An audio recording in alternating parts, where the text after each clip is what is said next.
Sir, Covid के बाद सबसे ज्यादा ब्रेन स्ट्रोक हो रहा है, तमाम ऐसी समस्याएं आ रही हैं, सबसे ज्यादा हमारा यूथ इसका शिकार हो रहा है। सर, तो क्या कुछ कहेंगे आप? ब्रेन में तो ऑब्वियस अफेक्ट पड़ा है, क्योंकि कोई भी वायरल इलनेस होती है तो वो ब्रेन में जरूर कुछ ना कुछ असर डालती है। फिलहाल हम लोगों ने कोविड और कोविड के ट्रीटमेंट या कोविड की ट्रीटमेंट के अलावा और भी तमाम जो टीकाकरण भी हुए हैं या कोविड से रिलेटेड वायरस की जो भी साइड इफेक्ट हुए हैं कहना चाहिए, उसकी वजह से हम तीन चीजें मुख्य देख रहे हैं आजकल। और जो चीजें मुख्य देख रहे हैं वो युवावस्था में ही देख रहे हैं। ओल्ड एज में तो ये चीजें कॉमन होती थी पहले। पहली बात तो ये कि लॉस ऑफ अंडरस्टैंडिंग यानी कि समझदारी की कमी हुई है।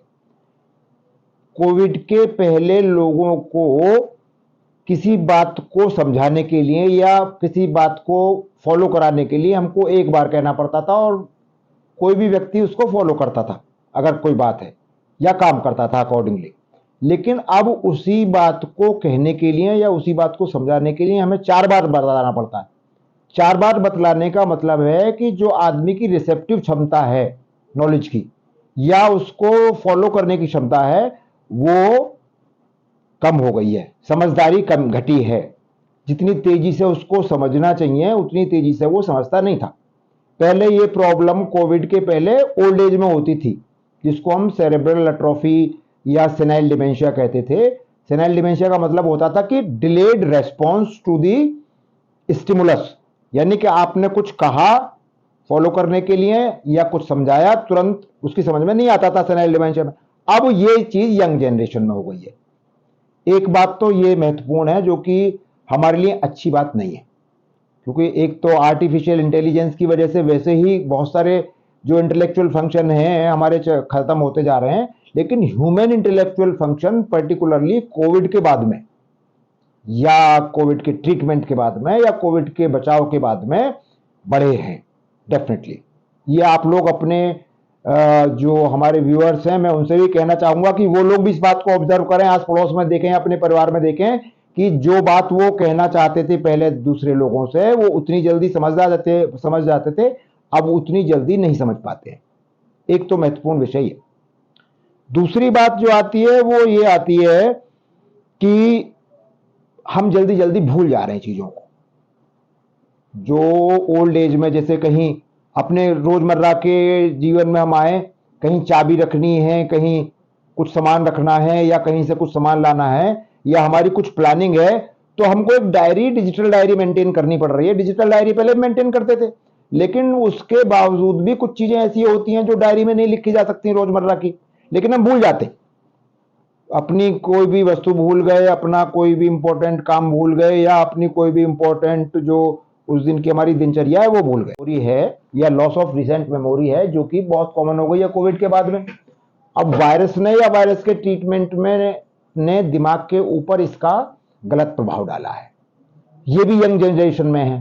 ओल्ड जनरेशन में तो लोग भूलते थे, कहते थे कि भाई 60 साल 70 साल 60 आ गया इनका इसलिए भूल रहे हैं, कोई बात नहीं है, बात दादाजी है। लेकिन अब ये चीज यंग जनरेशन जब मैं कहता हूं तो इसका तात्पर्य होता है कि 16-17 साल से लेके और 40 साल तक, 45 साल तक। तो इन लोगों में चीज बहुत बड़ी है जो कि प्रोडक्टिव है, जो कि देश के लिए प्रोडक्शन सबसे ज्यादा प्रोडक्टिव ब्रेन है, वो मंदित यानी कि धीमा पड़ गया है। तीसरी चीज जो आई है वो ये कि जो अब हम छोटे बच्चे जो पैदा हो रहे हैं, छोटे बच्चों में जो दिमाग का स्तर है वो डिजिटलाइज्ड हो गया। डिजिटलाइज्ड होने का मतलब ये है कि जो ग्रोथ उसकी नॉर्मल बच्चे की होनी चाहिए, बोलने की क्षमता, चलने की क्षमता, या उसको हम लोग जिसके ग्रोथ पैरामीटर्स कहते हैं कि ग्रोथ बच्चा डेवलप होगा, 1 साल में चलने लगेगा, 2 साल में बोलने लगेगा, 3 साल में उसके अंदर ये बुद्धि आएगी। ये चीजें धीमी पड़ी है। माइलस्टोन्स, जो माइलस्टोन्स हैं बच्चे के वो धीमा पड़े हैं और they are not interested much into their surrounding, यानी कि हिंदी में बोलना चाहिए मुझको कि जो उनके माता पिता या घर के और परिवार के सदस्य हैं उसके मुकाबले वो मोबाइल फोन में बिजी होने लगे। छोटे बच्चे, छोटा बच्चा जो बोल नहीं पा रहा है, छोटा बच्चा जो समझ भी नहीं पा रहा है, वो मोबाइल में लगा हुआ है दूध पीने से लेके लेके और शाम तक, और परेशान कर रहा है।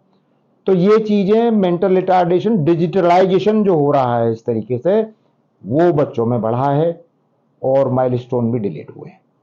तो गाइडलाइन ये है कि कोविड तो आ गया और कोविड चला भी गया और उसने दिमाग पे भी असर डाला और कोविड के ट्रीटमेंट की वजह से या वैक्सीनेशन की वजह से कुछ खबरें मिली हैं कोर्ट्स ने भी, विदेशी कोर्ट्स ने एक्शन लिए हैं कि भाई उसकी वजह से भी कुछ काम गड़बड़ हुआ है। हम लोगों ने अपनी लास्ट बाइट में इसका जिक्र भी किया था कोर्ट के एक्शन के पहले कि उसके कोविड के प्रभाव से young heart attack and young brain attack हुए हैं, वो पहले हम लोगों ने निकाले थे। बचाव तो अब ये है कि हम लोग अपने पर्यावरण को बचाएं, क्योंकि जितनी भी वायरस की इलनेस हैं वो कोई पैदाइशी नहीं है, वो वायरस तो मौजूद है, वायरस केवल अपना रूप बदलता है। इसको कहते हैं वायरस के टेम्पलेट, यानी कि आरएनए वायरस या डीएनए वायरस कितनी बार अपना रूप बदल लेता है, ठीक है ना। तभी तो कहते हैं ना कि कोविड 1 आ गया, 2 आ गया, डेल्टा वेव आ गई, अल्फा वेव आ गई, बीटा वेव आ गई। तो अब हम सबसे पहले तो ये काम करें कि पर्यावरण पे ऐसा ध्यान दें कि कोई वेव ना आने दें। वेव कब आती है वायरस की? जब वायरस की नॉर्मल, वायरस एक सजीव चीज नहीं है, पूरी तरह निर्जीव चीज भी नहीं है। वायरस कभी मरता भी नहीं है, वो निर्जीव अवस्था में चला जाता है, फिर जब मौका लगता है तो सजीव अवस्था में आ जाता है। अब पर्यावरण में जो चेंज हो रहे हैं, गर्मी आ गई, ग्लेशियर से बर्फ पिघल गई, ठीक। वायरस जो पहले कभी 15,000 साल पुराना या 20,000 साल पुराना ग्लेशियर में दबाव पड़ा था, वो गर्मी, वो ग्लोबल वार्मिंग की वजह से एक्टिव हो गया। या हमने एक्सपेरिमेंट्स बहुत सारे किए, जो वायरस नॉर्मल हैं, हम लोगों को इम्यूनिटी देते रहे हैं, उन्हीं वायरस को हमने एग्रेसिव बना दिया। तो हमें इन चीजों से बचाव करना चाहिए और ये एक आदमी का विषय नहीं है, ये सब सरकारों को सोचना चाहिए, सब लोगों के समूह को सोचना चाहिए, या जो सरोकार जिनका है समाज से, उनको सोचना चाहिए कि अपने पर्यावरण को हम लोग इस तरीके का बनाएं कि वायरस जैसी चीजें एक्टिव ना हो पाए। इनकी एक्टिविटी को रोकना इलाज नहीं है अभी फिलहाल।